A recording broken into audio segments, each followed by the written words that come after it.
So my kids started school, my Oh, two shoot. oldest. I got a problem. Uh-oh. I got a problem. If you have plans, because one of my kids is a junior, the other is going to the 8th grade, okay? If you have plans on playing basketball past high school at any level, regular public school is not the fucking answer. It's not the answer. Times are different.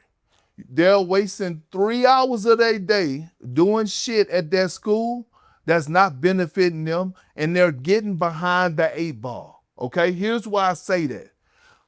Athletes around the country, in the United States right now, those top tier players, the ones that are taking basketball serious, they are either in homeschool or prep school. Marcus Spears' son, who was just named the #1 player in the country, Swaggle, his son goes to Jermaine O'Neal's school. Jermaine O'Neal has a prep school in Dallas that his son went to. By the way, his son is at SMU now, full ride, okay? And so here's my thing. Instead of the fucking science, social studies, out here they do Texas history. No, no, no, no, no, no, no, no, no. Math, reading, fucking writing. The other part of your days need to be dedicated to working on your craft. Because if you're not, you're going to be behind in the game of basketball. The game is changing, people. If you want your kid to be to play at any level past high school, the preparation starts right now. Meaning you gotta have some hard, tough decisions. Now, the great part about it, my two sons actually go to Legacy. Legacy High School is somewhat like a prep school, right? It's nothing but coaches there. Their coaches are their teachers. They're working out 2 to 3 times a day and after school. So they're getting everything and more, right? Every coach, every teacher that's there either played at a collegiate level or a professional level. Cool. But to the ones that's out there now, and not just in America, right? We know Luca, all those people that's in all those young players, the young Pascal Siakams and Giannis's and the Victor Wembanyambas, the Wembies. I just saw a 13-year-old out there that's 6'8" in Paris that they just put on social media. And I guarantee you, he's not in school for 7 to 8 hours a fucking day. He's training. You have to get with it or you're going to get left behind. All right, I'm gonna play devil's advocate. I'm gonna play devil's advocate. If you can't wake up in the morning, get your work done, go to school, go to practice, and do it the old school way, how can you do it? You're not like I believe you're not going to become a well-rounded person. Now listen, first 2 years you can go to regular school. If you're nice like that, then do what everyone else is doing and moving their kids to these prep schools. But to go 4 years of prep school where your whole value as a human being is basketball is semi-dangerous for a Why? kid to grow up. I think it's dangerous. Why? Why Don't just should they not? don't just say it's dangerous without adding context behind it. Why? I'm saying that's dangerous for their personality because Why? man, all these young kids are dealing with mental health because their whole value is basketball. They've never had, oh, I like science or I like art. I've never had a chance to spend time on that. It's only basketball. So that's where they find their value. Man, listen, I'm just saying why all these young kids are having mental health issues. First 2 years, when you're 16, 17, if you're nice like that, they are going to find you. And you will be able to go where you need to go. To just send somebody who's in 6th grade to school, I just don't agree with that. I personally don't. Well, answer this. How much fucking science and art do you use in a day or in a year? No, I said that you use, not in mile and go and bought and go and buy. How much do you use in your everyday life? I actually like art, so that's Can different. I just step But in here really quick? And I will say, because it's funny, I before I became a sports broadcaster, I did 3.5 years at the University of Toledo, thinking that I was going to be a math and science teacher 4 to 9. I realized I come from a family full of administrators and teachers. My father just retired after 42 years as an administrator in a congrats. public school. I Congrats. say all this to say, I just came across a meme where what actually drove me to not become an educator, after a lot of other things as well, but I tried, or I didn't try. I finished a Calc 4 exam, one problem that took me 2.5 hours. I walked across campus after I turned it in, and I changed my major, my final semester of undergrad. I say all that to say I just saw a meme the other day that was like, well, there goes another day of me not using the quadratic formula. Fair. You guys probably couldn't even tell me what the quadratic formula is. Well, I say all that to say I still think there, to Channing's point, there are life lessons. There are things that can be taught within the education system. Whether you choose that to be from a homeschooling situation, whether you choose that to be from a private school, a public school, I would struggle to as well to just say, fuck school, or let's lean into just becoming maybe like a one-dimensional. And I'm trying to articulate this the best way, Perk, because I understand what you're saying. I just don't think every kid out there will end up being exactly who he thinks or making it to the league. And so I think there's a fine balance. And again, I say this from not a parent space, but just maybe my experience from that side of things as to the benefit and still finding that appreciation of going to school. Okay, so Allie, Tanner, Yeah. I don't Let listen. me say this. Go Perk ahead. went to the NBA from high school. And that's what I'm went saying. 4 years of college. So there is 2 different ways to get there. They changed the rule on Perk, right? I think he was one of the I think my year or the year before me was the last year of high school kids going.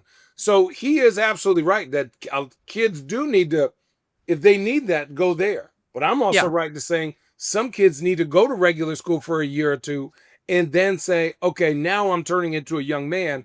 Then you go put them in that situation where they already have friends, they already have some internal value for themselves. Right. No, and look, I'm talking about if you invest into your kids right now, right? I'm not fuck the pros, right? If they don't make the pros, fuck the. They reload the snacks every time in this hotel. Yeah, What's up, y'all? they reload the snacks every time. That's what. That ain't go. Sup? But Yeah, sup? but what I'm saying is, What are you saying, Big Perk? Yeah, Yep. For those of you that are on the audio side, Richard has joined with his children for this conversation. it's all good. Perfect timing. What's up, nephews? Perfect timing. Here's the thing. This is what Wait, I'm live right now? Yeah. This is what I'm saying. I'm saying if you invest into your kids right now, if they don't make it to the pros, they can make it just to college and secure their future, come out of college as millionaires, right? And so why I'm saying this is because I'm watching. I went away from the AAU basketball for an entire year. I just went back on the circuit this summer for about 2-3 tournaments. I went down and I'm seeing these kids and I'm saying, it made me switch my mindset. I said, you know what, Kingston, we got work to do, brother. We're behind the 8 ball. We're behind the 8 ball, right? If you're one of these superior athletes in your class in the 8th grade, we're behind the 8 ball. I'm watching these children at these AAU tournaments, 7th, 8th, 9th, 10th, 11th. The 7th and 8th graders have professional bodies. They're getting professional training, right? They're getting to that level of like, hey, bro, and all of them are in homeschool or going to a prep school. Here's my thing. Okay, cool. If you do want to send them in a regular school, it's certain hours of the day that are being wasted. So if you want, like, for example, the school that my sons go to, Legacy, they have a media class, by the way, that I'm going to speak at next week. So they have the cameras in there. They have somebody that done the media space locally, coming in, teaching, learning how to podcast, learning how to use the equipment, learning certain things. They're at the games, they're filming. So you're getting that. If not, if it's like science, social studies, how about being in there teaching how to repair a air conditioning unit, right? Or being a carpenter or being a plumber. Go ahead, Do Trey. something productive. I'm in the mindset, and I know this may piss a lot of people off. I'm in the mindset of raising my kids, not just to, if they don't make it in sports, I want them to have a mindset in this world being an entrepreneur.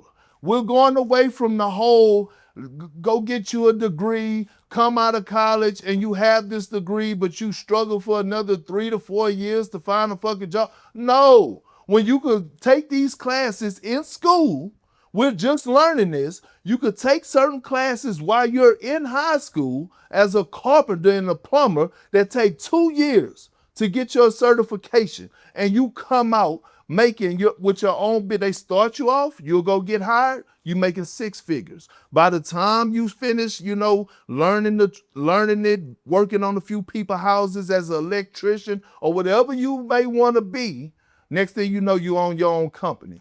If you live in Houston, Texas, last thing, if you live in Houston, Texas, and you own your own air conditioning company, you're a fucking multi-millionaire. My AC go out every summer. It's so hot out there. Got him one. They got him one. Nah, they got everybody. I'm just saying, bro, my mind have shifted. So basically, the you want to old make school sure that system. the hours spent of your children in school are going to be utilized on things that they can use out in life if they're not going to make it in that's as a professional athlete. And Perk, that's the same message people have been saying forever. They don't teach taxes, but they'll teach calculus, right? It's like they don't We were teach just that. talking about, can they you give the quadratic formula, Rich? I never knew the quadratic formula. I had a 40-inch vert. I was looking For at those kids though that will not make it to the NBA. For those kids that if you can get a college scholarship with college being almost $100,000 a year, right? That like college being $7,500K a year. If you can get a college scholarship, I don't care if it's D1, D2, D3, but also put yourself in a position to succeed outside of college. What are you going to do? But I think those messages have always kind of flowed differently depending on like the economic situation. You don't have to raise your hand. You got a question? No, I'm just doing this. You're just doing this? Okay, so I do it and you do it. But Perk, to your point, they say like in this, what is it, 6-8 hours kids are in school. It's like there's only 4 hours learning. Half of that is the transition between classes, the recesses, the snacks, the lunch period, all of that stuff. And again, even the transportation. That's why people have often said in the last 10 years that basketball has become more of a wealthy person sport, because people that do have the resources and the finance, I'm going to homeschool my kids for those 4 hours. It's going to be 1-on-1 or 2-on-1. They're going to get high level education. They're going to be able to pass all the tests. And then I can have them go train their sport for multiple hours after that. see, Perk, that's the point. There's still a value to some form of Yeah, so I said we're both right. Yeah, I said we're both right. yeah. We're both It doesn't right. have to be the full length of the day like you were saying, No. but there's who they still kicking a it with benefit other than their to teammates? education. You know what I'm saying? Like, And let me go to this point quickly. I did say if you're trying to take basketball serious, right? Like if you're trying to play basketball and get to the college level or professional level, like it's the trend. Like one trend is homeschool, prep school. Again, I brought up Swagoo's son. I brought up Jermaine O'Neal, who opened up his school down there in Dallas, right? Like those kids are training, right? Throughout the course of school. Yes, they're getting their curriculum, but they're training. Okay, cool. The next step of it is that it's more of a battle because my son is considered Kingston 2030, right? So when they say 2030, they based on the year that they're going to graduate. Right, so he graduates in 2030. So in AAU terms, he's in class of 2030. When I went 2 years ago, 2030, right? It was a popular class, but now all of a sudden I'm seeing more and more American kids in 2030 because they didn't reclass from 2029 to 2030. That's how serious this. It's not right. But also, Perk, how old is Kingston? He's about to be 14. this is what I'm saying. There's going to be another 30 kids that hit puberty and grow 6 inches and bodies develop. Like that's what I'm saying. That's why I think the rating of 13, 12s, and you can't rate I'm not. somebody pre. No, no, I'm I'm not not talking about ranking you. them. I'm not talking about ranking. Let me phrase this. I'm saying when they start ranking kids that are 12 and 13 before they even hit their growth spurts, it's like, I was, 5'11" at 14. I was 6'5" at 15. So it's like now all of a sudden it's like no one ever heard he is again Anthony Davis. So a lot of this stuff early on is how much skill and technique that you can teach your kids as they get older. Now when they hit their growth spurts, when their bodies develop, when they do that, the reclassification of all of that stuff. I think the reclassification at some point in time, if you really want your kid to make it, he's going to have to play against grown men. So I graduated high school at 17. If you want your kid to graduate high school almost at 19, so he looks like he's a top 10 kid, well, when he actually plays against 19s, he's going to look like a top 50 kid. So it's just like, however you want to hide it eventually, right? It's the same in AAU. People get mad. Well, this is supposed to be 15s versus 15s, and that kid doesn't look like he's 15. But as soon as they go to high school, they're playing 14s through 18s. Yeah. Right. So it's like you want to complain about that in an AAU, which again, rules are rules. I'm not tripping on that. But at the end of the day, your son or daughter is going to be playing against high school seniors or people that are 19 years old. But when you go to the summer, you're like, well, I want to see them against their age group. It's like, I could care less about the age group. Put them against the best that they possibly can.